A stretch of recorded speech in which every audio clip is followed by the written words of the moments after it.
Good morning. Welcome to CATEX-TV. My name is Frank Fortunato. This is a live broadcast. I'm coming from London. Today is Tuesday, February 9th, 2010. It's 4:30 p.m. in the United Kingdom. It's 11:30 a.m. in New York, 12:30 p.m. in Bermuda. And in Mexico City, where we have viewers loyally watching, it's 10:30 a.m. If you need to reach us during the broadcast, you can phone in toll-free at 1-866-67-CATEX. Overseas, our AOL instant mail address is CATEX-TV. And I guess the first story of concern is the weather. The east coast of the United States, which got walloped, the mid-Atlantic area, by a major snowstorm last Friday and Saturday, Washington, D.C. with over 30 inches, is due to get hit again beginning tonight into tomorrow. The Philadelphia area may receive as much as 18 inches of snow.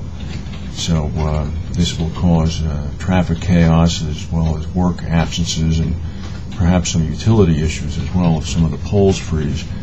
Meanwhile, here in the United Kingdom, in London, they're forecasting some 5 or 6 inches of snow beginning tomorrow.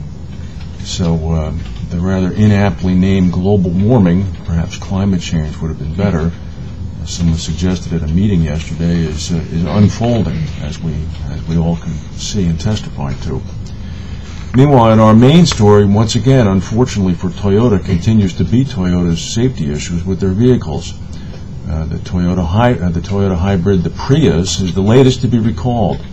In an emotional news conference held about half an hour ago in Nagoya, Japan, at Toyota City, the site of Toyota's corporate headquarters, the president of Toyota, Akio Toyoda, apologized once again for causing trouble and worries for many customers over the quality and safety of our cars. He said, "We have decided to recall as we regard safety for our customers as our foremost priority. They're recalling all their 2010 Priuses." This is now to be added to the recalls of last week. There are some 7 million Toyota vehicles that have been recalled so far, initially for acceleration issues supposedly stemming from inadequately placed floor mats which rubbed against the accelerator. That was then upgraded to being a software problem with the acceleration system. And now the Prius, in fact, is having braking issues as it rides over bumpy roads. So this is an issue that is ongoing and continuing. Beasley Syndicate reported its earnings today. They reported a very healthy 15% bump up. I'm going through the news as I'm looking at it here. And really in a rather interesting case of some would call it ambulance chasing, our friend Brian Earhart from Aon is saying that as a result of the Haiti earthquake, this points out the fact that American customers are still not buying adequate coverage, especially for earthquake insurance. He said that if a major U.S. city was struck by a 7.0 magnitude earthquake that hit Haiti, it would not be a major risk for insurers because, frankly, there's not enough earthquake coverage being purchased. He said the gross domestic product in California is twice what it is in Florida, but there's so little earthquake coverage, it would certainly be a talked-about event, but it wouldn't threaten the solvency of the insurance industry or the reinsurance industry. There's some other quotes here. Paul Newer at Holborn said, "If you do the math, you can expect a major city in the world to get hit every 15 years by an earthquake of 7.0 or greater. Tokyo has been hit twice in the last 100 years, but any place could get hit." Andy Castaldi at Swiss Re said that if you have a building worth $100 million and you buy $10 million in earthquake coverage, does that count as a 10% take-up rate, or is it 100% because you have some insurance? If you talk to two different people, you'll come up with two different answers. The bottom line, said Brian Earhart, is that many insurers do not write the coverage because customers don't like to buy it. Well, forewarned is forearmed. You should be buying earthquake insurance. China is making the news, in addition to its diplomatic tiff going on with the United States over a number of issues. Perhaps this is the biggest issue, although the Chinese don't seem to realize it yet. China's sovereign wealth fund has lifted the veil on its American securities holdings. It's revealed more than $9.6 billion of investments in more than 60 American companies.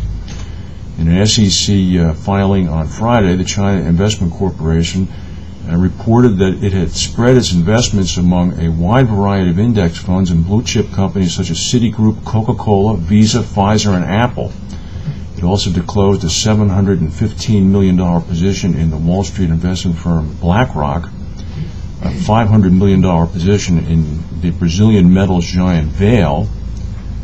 It also, of course, has its $1.7 billion stake in Morgan Stanley, which has lost value since they invested in 2007.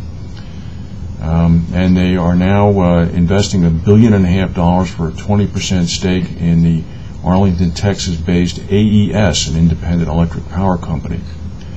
So it's an interesting juxtaposition of events to be having a diplomatic tip with somebody who's investing so much in the American economy. India is in the news.